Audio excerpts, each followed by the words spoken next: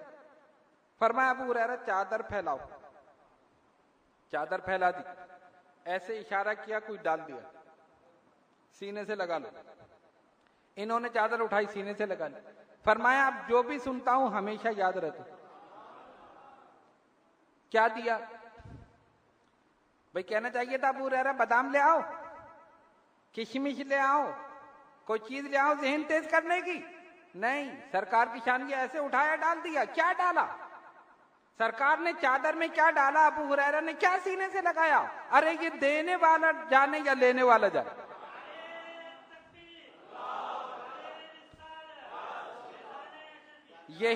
یہی تو روحانیت ہے، یہی روحانیت ہے جو عقل کے اندھوں کو نظر نہیں آتی۔ دینے والا جانے اور لینے والا جانے۔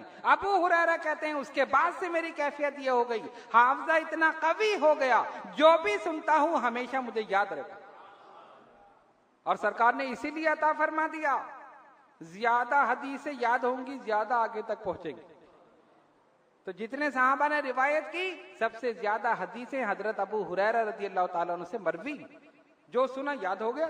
لوگوں نے ان کا امتحان لیا، 1 سال کے بعد حدیثیں پوچھی، بے نے ہی وہی سنائی جو 1 سال پہلے سنائی، ایک لفظ کا بھی فرق ادھر ادھر نہیں، آگے پیچھے نہیں۔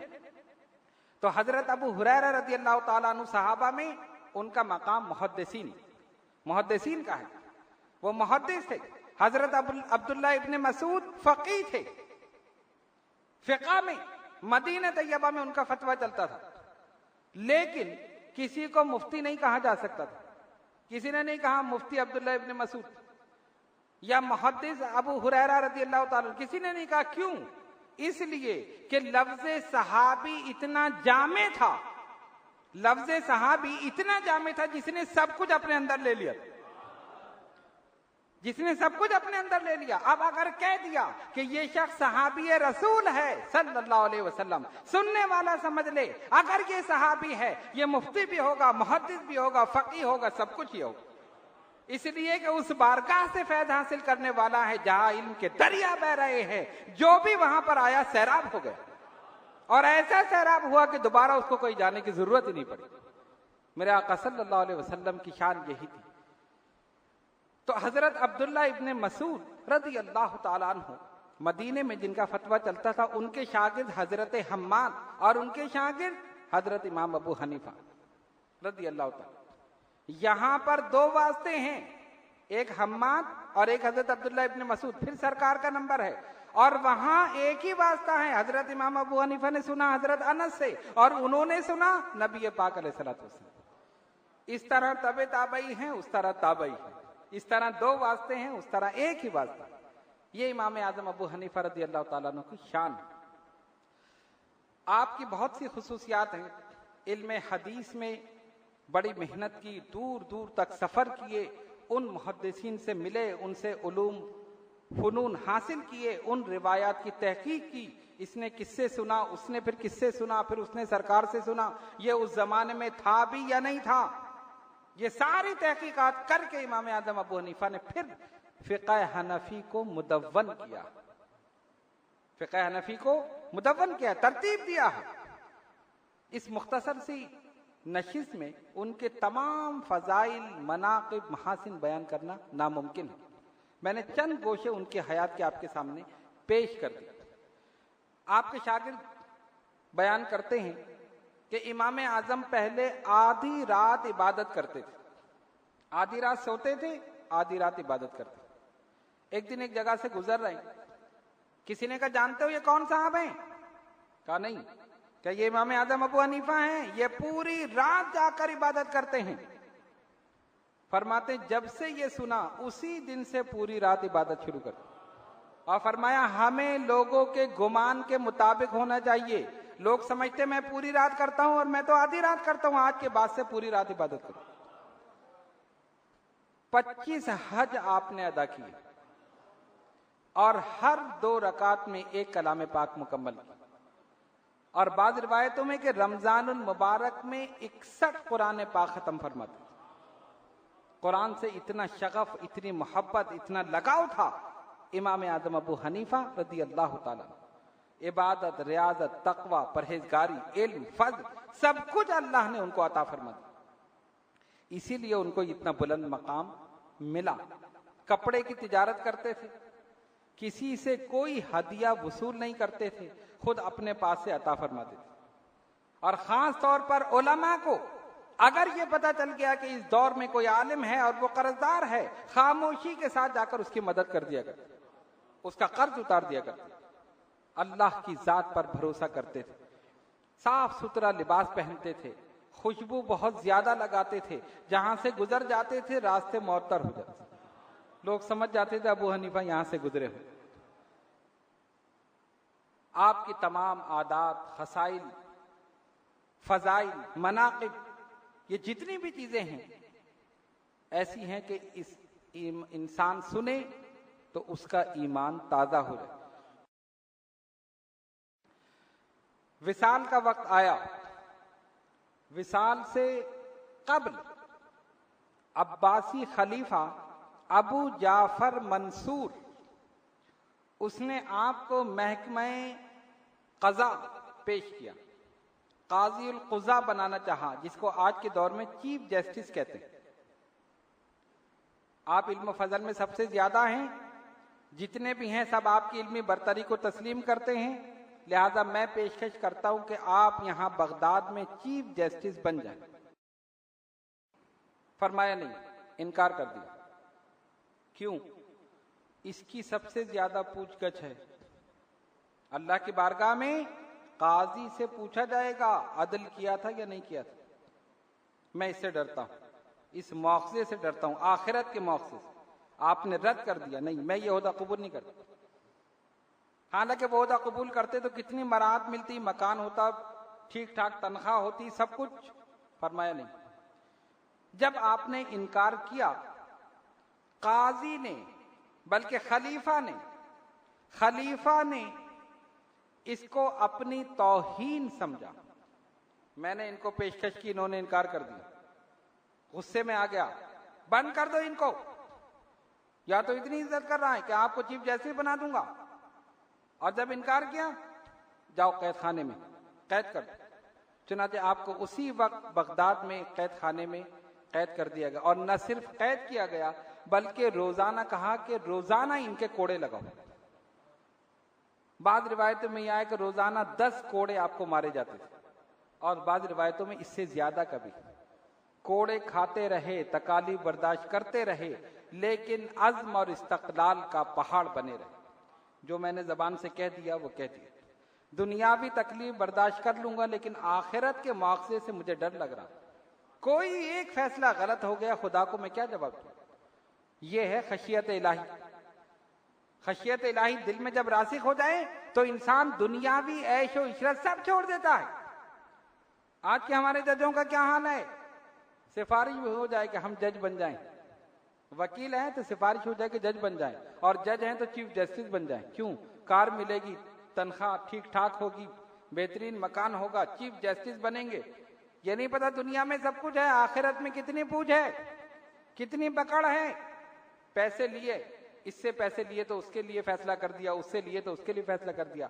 یہ سب کیا ہے؟ خوف خدا نہ ہونے کی وجہ.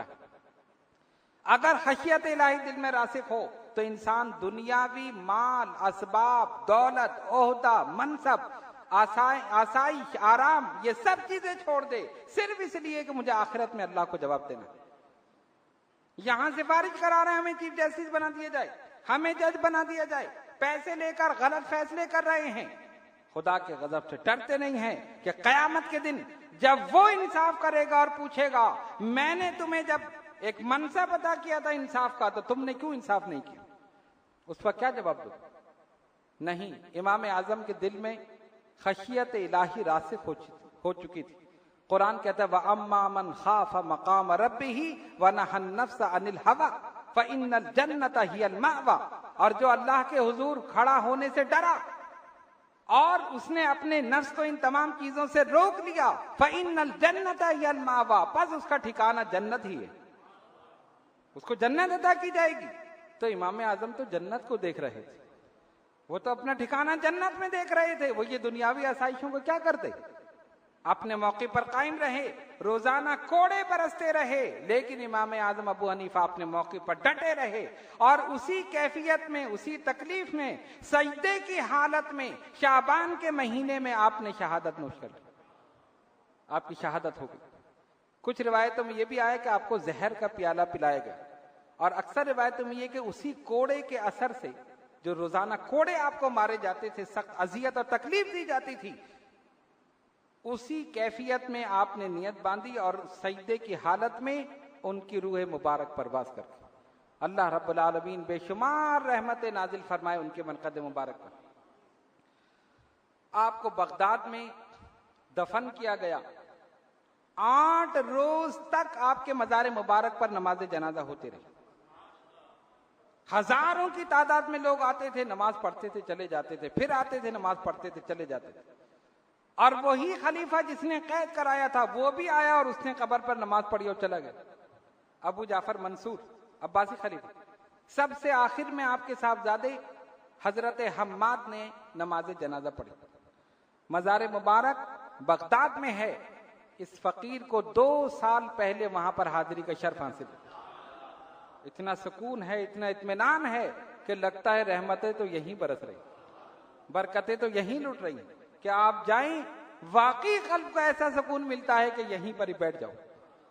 پتہ چلتا ہے کہ مزار خالی نہیں ہے، اس میں صاحب مزار موجود ہے، اور یہ مزار کا الحمدللہ ہمارے تو سارے مزار خالی نہیں ہیں، کوئی مزار خالی نہیں، سارے صاحب مزار موجود ہیں۔ بغداد میں مزار ہے، صاحب مزار موجود ہے، اجمیر میں صاحب مزار موجود ہے، کلیر میں صاحب مزار موجود ہے، پاک پٹن میں صاحب مزار موجود ہے، لاہور میں صاحب مزار موجود ہے، کچوٹی شریف میں صاحب مزار موجود ہے، یہاں درگاہ شریف میں صاحب مزار موجود ہے۔ ہمارے مزار خالی نہیں ہیں، وہ بدبخت ہیں جن کے مزار خالی ہوں، کیڑے کھا گئے، جسم ختم ہو گیا، 40 سال کے بعد بھی دیکھو تو اسی جسم کے ساتھ، اسی کفن کے ساتھ۔